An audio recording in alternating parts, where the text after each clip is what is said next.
Pessoal, o modelo de Thomson não durou muito não. Lembra que ele foi de 1897. Esse sujeito que você está vendo aqui, ó, chamado de Rutherford, que era um aluno de Thomson, em 1911 ele propõe um modelo a partir de um experimento que quebra a ideia de Thomson. Como é que ele fez isso? Bom, primeiro, Rutherford estava estudando pedrinhas que tinham uma capacidade de disparar partículas microscópicas a altíssimas velocidades. Ele chamou até de partícula alfa. Essas pedrinhas, uma delas era de um material chamado polônio, que a gente sabe que são materiais radioativos. Eram os primórdios do estudo da radioatividade. E o que ele sabia de alfa? Ele sabia duas coisas de alfa. Elas eram carregadas positivamente e elas eram pesadas. Só para você ter uma ideia, elas eram cerca de 7.500 vezes mais pesada do que o elétron que tinha sido descoberto pelo Thomson. E o que ele fez? Rutherford criou uma metralhadora de partículas alfa. Ele pegou um bloco de chumbo, fez um furo nesse bloco de chumbo, criou um orifício e colocou o polônio aqui dentro. Por que o bloco de chumbo? A partícula alfa quer sair para cá, não consegue porque bate no bloco, bate no bloco, bate no bloco. Ela só consegue escapar pelo orifício. É por isso que ele criou uma metralhadora de partículas alfa. E qual era a ideia disso? Bombardear átomos. Ele pegou uma finíssima lâmina de ouro, que é constituída de átomos, e botou aqui na frente. A partir da observação do que aconteceu desse bombardeio, ele chegou a algumas conclusões. Bom, olha o que ele observou. Bom, a primeira coisa foi assim, ó. A maioria das partículas alfa, então, para você localizar, ó, calma aí, antes de eu falar da alfa, deixa eu localizar esse experimento. Aqui está o bloco de chumbo, o polônio disparando as partículas alfa. Então, o que você está vendo aqui, ó, é a trajetória das partículas alfa. Bom, a maioria atravessou a tal lâmina de ouro como se nada houvesse no caminho, que eu chamei de 3, ó. Então, isso aconteceu com a maioria das partículas alfa.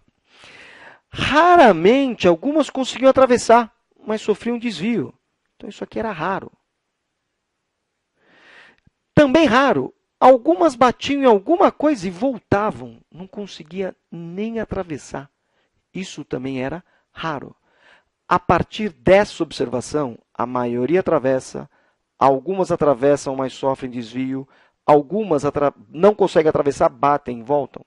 Rutherford propõe um novo modelo, o modelo de um átomo com núcleo. O que ele falava? Olha, o átomo deve ser constituído por uma região central muito pequenininha, que ele chamou de núcleo. E ele falava assim, olha, esse núcleo é muito pequeno em relação ao tamanho total do átomo e ele concentra praticamente toda a massa do átomo. Ele é bem pesado. Praticamente toda a massa do átomo concentra-se nesse pequeno núcleo.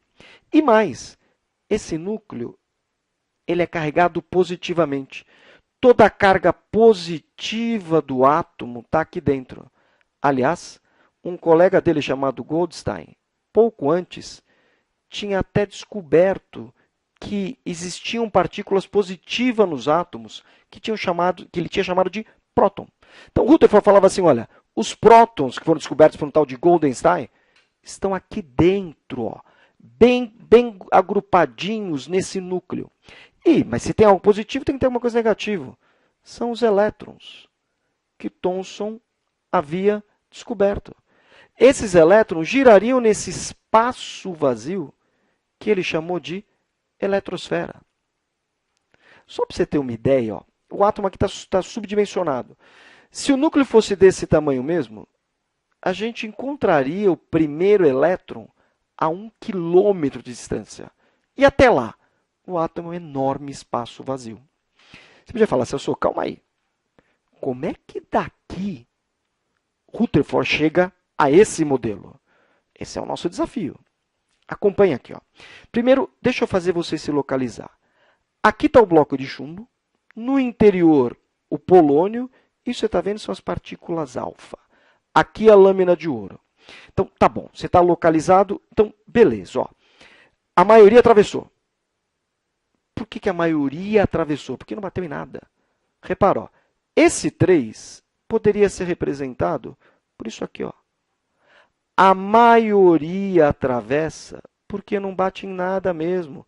Passa pela eletrosfera do átomo. Como é muita coisa que atravessa, o átomo é um enorme espaço vazio. Você fala, tudo bem, Celso, é um enorme espaço vazio. Agora, por que o núcleo é pequeno e tem concentrado toda a massa? Por isso aqui, ó. Raramente algumas partículas batiam em algo e voltavam. Isso aqui, para facilitar a nossa linguagem, eu vou chamar de 5. Olha o 5 aqui. Ó. Elas voltam porque batem no núcleo. Quando bateram no núcleo, voltou. Como foi difícil acertar o núcleo? É porque o núcleo é muito pequenininho. Ah, e por que é pesado? Porque lembra que a partícula alfa é pesada. Se ela bateu em algo e não conseguiu arrastar, bateu e voltou, é porque o núcleo é pesado. Fala, tudo bem, Celso. Então, ele é pequenininho e pesado porque é difícil acertar e quando bate, volta. Agora, de onde ele tirou que o núcleo está concentrado toda a carga positiva? Bom, lembra assim, ó. Algumas não atravessavam, mas sofriam desvio. Bom, se foi raro sofrer desvio e também é raro voltar, o que fez voltar foi o que fez sofrer desvio. Foi o núcleo. Agora, quando acerta na testa, voltou. Agora, e se passar pertinho? Lembra que a alfa é uma partícula positiva. Se o núcleo tiver concentrada toda a carga positiva do átomo, quando passar bem pertinho, positivo com positivo, repulsão. Então, isso justifica toda a carga positiva do núcleo. Está aí. Então, repara, ó, o modelo de Rutherford teria esse jeitão. Aliás, esse modelo ele associa ao sistema solar. Nessa comparação, o núcleo seria o Sol, um enorme espaço vazio, e os elétrons seriam os planetas que giram ao redor desse núcleo. Será que você pegou o jeito? Vamos ver. Ó. Você tem 2 exercícios para trabalhar. Vai lá que é sua vez.